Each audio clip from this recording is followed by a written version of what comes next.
Hello. Hi பொண்ணுடி. பிஸியா? சாச்சா. எனக்கு என்ன பிஸி?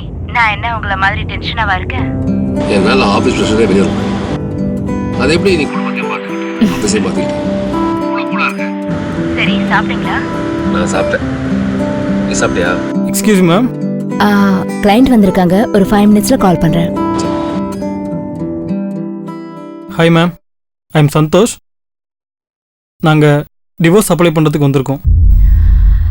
ஃபர்ஸ்ட் என்ன ப்ராப்ளம்னு சொல்லுங்க. நீங்க 2 பேரும் என்ன பண்றீங்க? மேம், நான் ஒரு பிரைவேட் கம்பெனியில் ஒர்க் பண்ணுறேன். எனக்குன்னு எந்த கெட்ட பழக்கமும் கிடையாது. ஆஃபீஸ் விட்ட வீடு, வீடு விட்டு ஆஃபீஸ், இதுதான் என்னோட ரொட்டீன் லைஃப். ஆனால் இவன் சின்ன சின்ன விஷயத்துக்கெல்லாம் சண்டை போட்டுக்கிட்டே இருக்கா. என்னால் ஒரு லிமிட்க்கு மேலே கண்ட்ரோல் பண்ண முடியல மேம். அதான் இங்கே வந்திருக்கோம். என் பேர் லாவண்யா. நாங்கள் 2 பேரும் லவ் பண்ணி தான் மேரேஜ் பண்ணிக்கிட்டோம். நான் ஹவுஸ் ஒய்ஃப். தினமும் காலையில் எந்திரிச்சு சமைச்சு இவர் ஆஃபீஸ் அனுப்பிட்டு வீடெல்லாம் கிளீன் பண்ணிட்டு துணியெல்லாம் துவைச்சிட்டு குழந்தையும் பாத்துக்கிறேன். ஆஃபீஸ் விட்டு வீட்டுக்கு வந்தாருன்னா தூங்கிடுறாரு. எங்களை பத்தி கவலைப்படுறதே கிடையாது. அதை விட்டா இவளுக்கு வேற என்ன மேம் வேலை? நான் என்ன மிஷினா மேம்?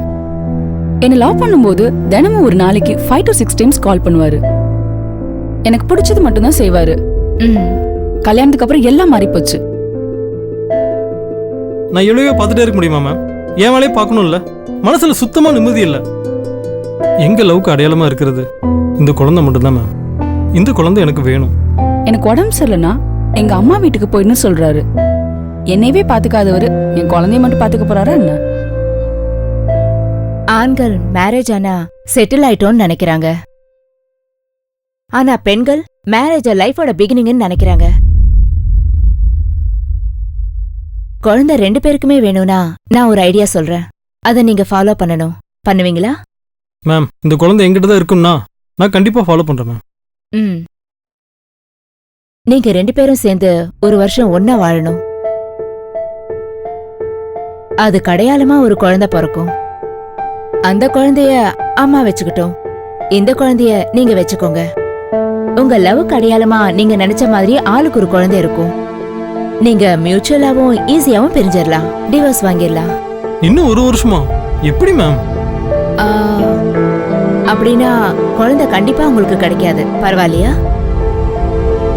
மேம், லாவண்யா நீங்க சொல்லுங்க. இவ்வளவு நாள் இருந்துட்டேன், ஒரு வருஷம் தானே, கஷ்டப்பட்டுட்டா போச்சு. அப்புறம் ஒரு கண்டிஷன். என்ன ma'am?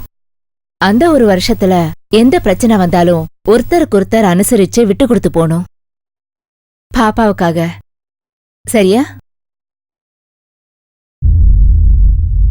Okay ma'am. Okay ma'am. Good.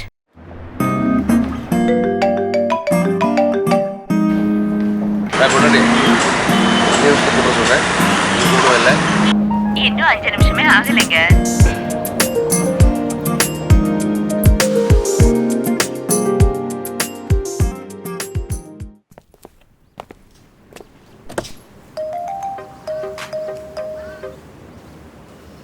Hello.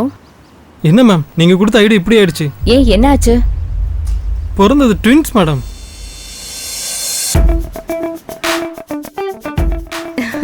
நான் வேணும்னா இன்னொரு ஐடியா சொல்லவா? என்னது, மறுபடியுமா?